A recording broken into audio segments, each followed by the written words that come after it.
नमस्कार, फ्री पढ़ो YouTube channel में आपका स्वागत है। लास्ट 3 वीडियो में हमने समुच्चय यानी सेट्स चैप्टर की थ्योरी तथा उसके कुछ क्वेश्चन सोल्व किए थे। इस वीडियो में भी हम सेट्स यानी समुच्चय चैप्टर के कुछ और क्वेश्चन सोल्व करेंगे। तो आइए शुरू करते हैं।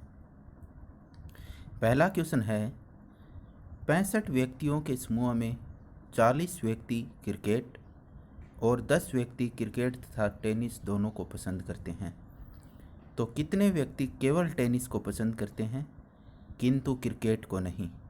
कितने व्यक्ति टेनिस को पसंद करते हैं?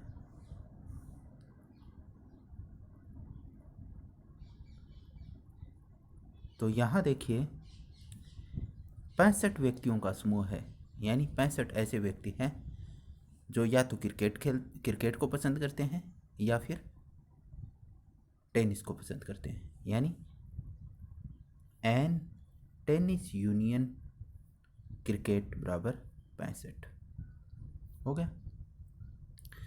फिर दे रखा है कि 40 व्यक्ति क्रिकेट, यानी एन क्रिकेट इक्वल टू 40, यानी क्रिकेट खेलने वालों की संख्या, क्रिकेट पसंद करने वालों की संख्या 40 दे रखी है। फिर 10 व्यक्ति ऐसे हैं जो क्रिकेट और टेनिस दोनों को पसंद करते हैं, तो इसके लिए क्या हो गया, एन टेनिस इंटरसेक्शन क्रिकेट बराबर 10। ठीक है, जो व्यक्ति दोनों पसंद करते हैं वो इंटरसेक्शन में आते हैं।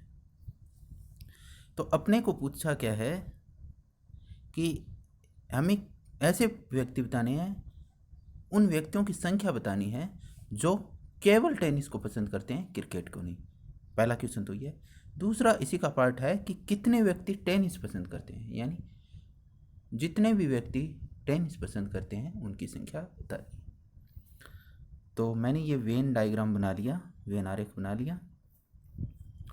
ये टेनिस पसंद करने वालों की संख्या है, ये क्रिकेट, तो इनका यूनियन दे रखा अपने को 65।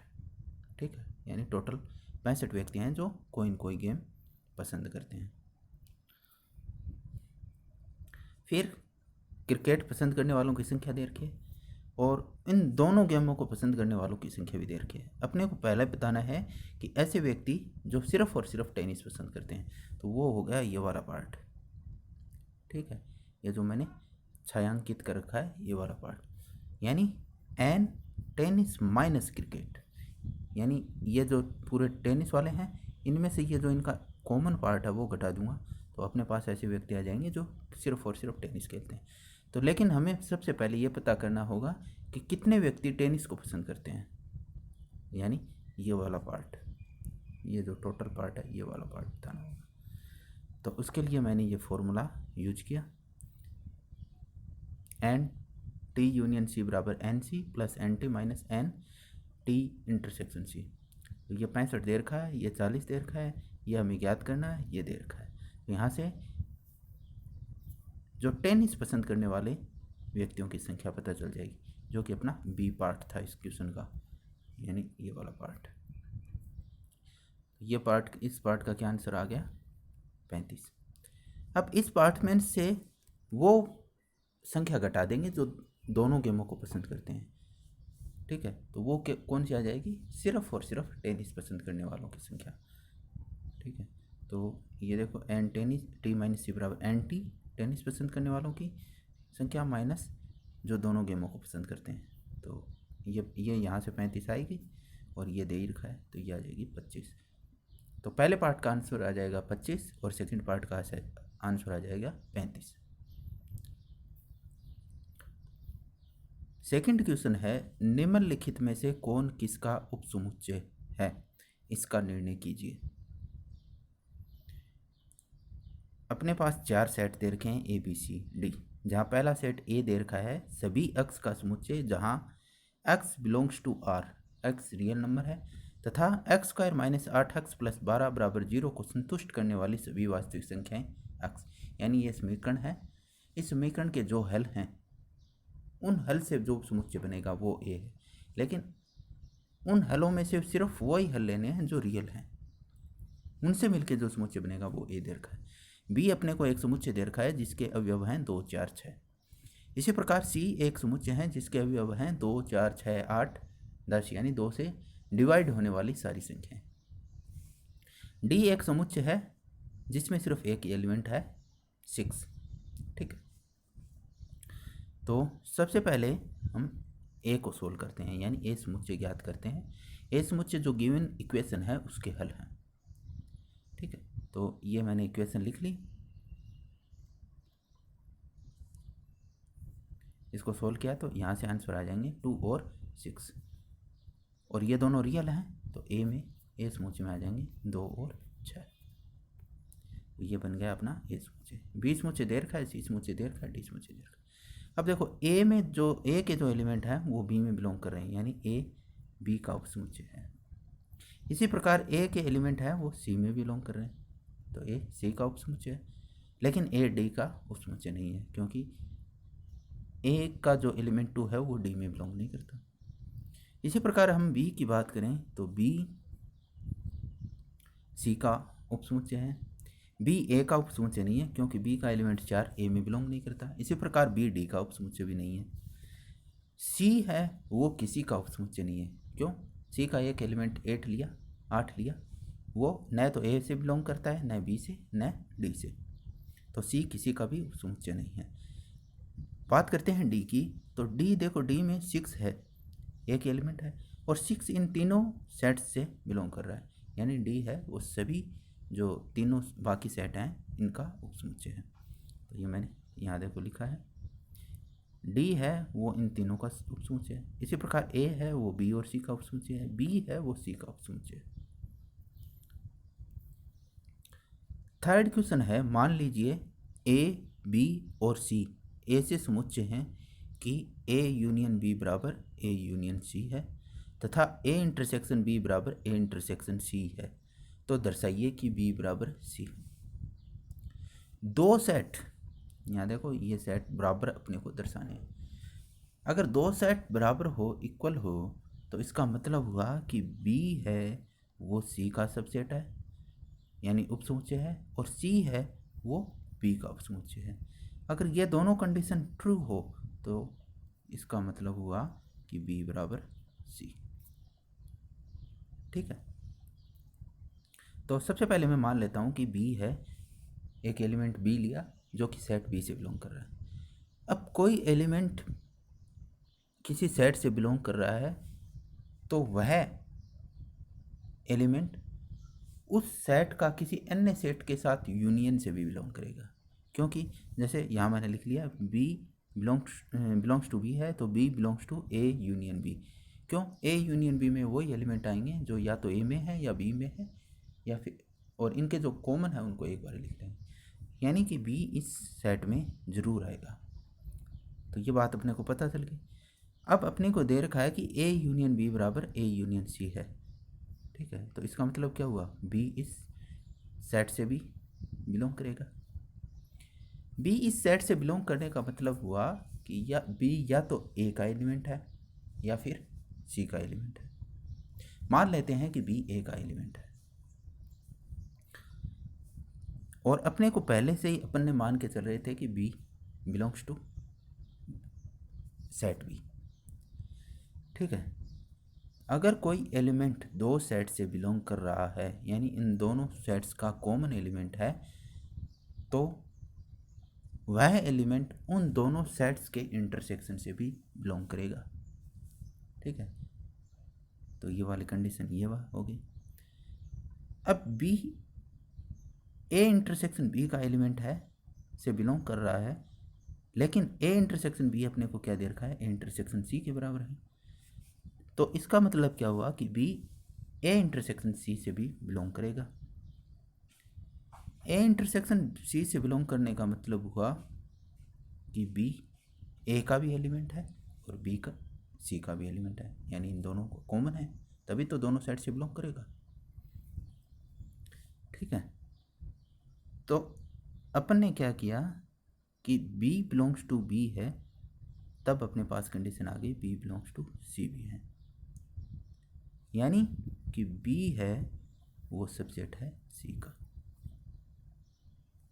अब दूसरी कंडीशन लेते हैं ये वाली, अगर बी बिलोंग्स टू सी है। तो अपने को शुरुआत में दे रखा था बी बिलोंग्स टू, अपने मान किस लिए थे, बी है, और बी बिलोंग्स टू सी है, तो इसका मतलब क्या हुआ, बी सबसेट है सी का।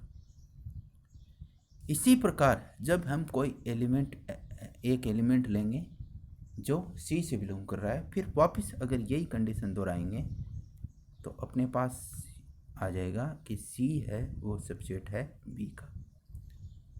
ठीक है, तो ये दोनों कंडीशन आ गई, बी सबसेट है सी का और सी सबसेट है बी का। तो इन दोनों का क्या मतलब हुआ, ये दोनों सेट बराबर है।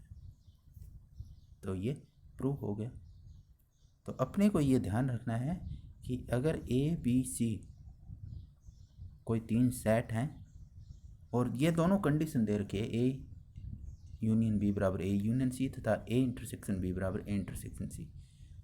ठीक है, तो बी बराबर सी, जो दो सेट्स हैं वो बराबर होंगे। अगला क्वेश्चन है, दिखाइए कि निम्नलिखित 4 प्रतिबंध तुल्य हैं, यानी जो ये 4 प्रतिबंध दे रखे हैं ये आपस में बराबर हैं। पहली कंडीशन दे रखी है ए सबसेट है बी का, ए उपसमुच्चय है बी का। सेकंड दे रखी है ए माइनस बी बराबर बी, ए माइनस बी बराबर 5। थर्ड प्रतिबंध दे रखा है ए यूनियन बी बराबर बी। और फोर्थ कंडीशन है, फोर्थ प्रतिबंध है वो है ए इंटरसेक्शन बी बराबर ए। तो हम पहली कंडीशन लेके चलते हैं, ए सबसेट है बी का, ए सबसेट है बी का यानी कि ए के सारे एलिमेंट बी से में बिलोंग कर रहे हैं। तो मैंने ये वेन डायग्राम में दिखाया है, ये बी है और ये ए है, तो ए सबसेट बी का हुआ। ठीक है, तो अब इन दोनों का अगर मैं माइनस लूँ, इन दोनों सेट्स का डिफरेंस लूँ, तो वो क्या आ जाएगा,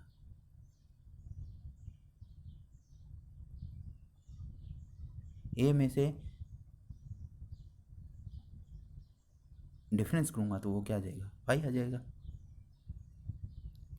ए माइनस बी क्या दिखाता है कि वो ए के एलिमेंट जो बी में नहीं है, तो बी ये ऐसे तो 5 हो गया क्योंकि ए के सारे एलिमेंट बी में बिलोंग कर रहे हैं। तो ऐसा कोई ए में, ए माइनस बी में ऐसा ए में कोई ऐसा एलिमेंट नहीं होगा, तो ए माइनस बी क्या हो जाएगा, 5 आ जाएगा। तो इस कंडीशन से हमें यह वाली कंडीशन निकल के आ गई पहली वाली कंडीशन से। अब दूसरी कंडीशन को ऐसी की ऐसी छोड़ देते हैं, ए माइनस बी अपने को 5 दे रखी है। थर्ड कंडीशन चलते हैं, ए यूनियन बी बराबर बी है। ए यूनियन बी में क्या होगा, या तो ए के एलिमेंट आएंगे या फिर बी के एलिमेंट आएंगे। अब अगर ए यूनियन बी बराबर बी है तो इसका क्या मतलब हुआ कि ए के एलिमेंट, सारे एलिमेंट बी में बिलोंग कर रहे हैं।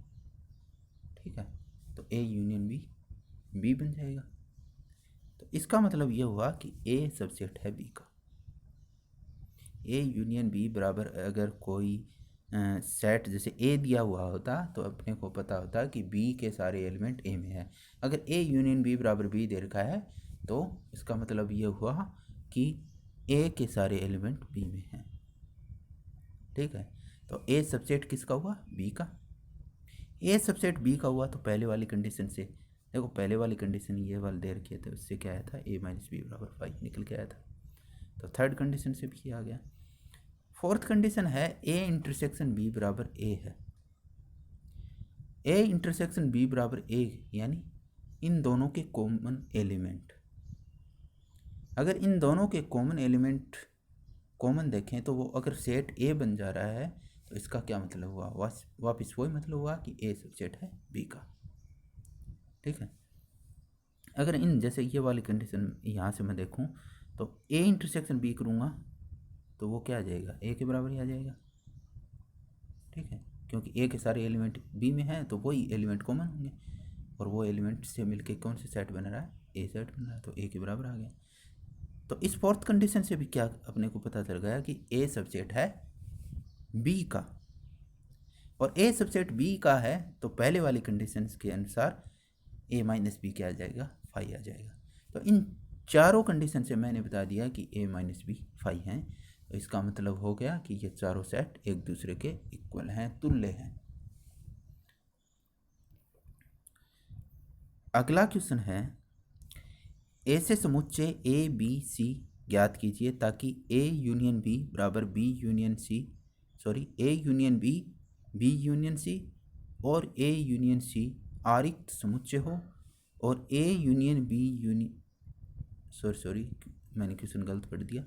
ऐसे समुच्चय ए बी और सी ज्ञात कीजिए ताकि A intersection B, A intersection C और बी इंटरसेक्शन सी आरिक्त समुच्चय हो, और A intersection B intersection C बराबर 5। ठीक है,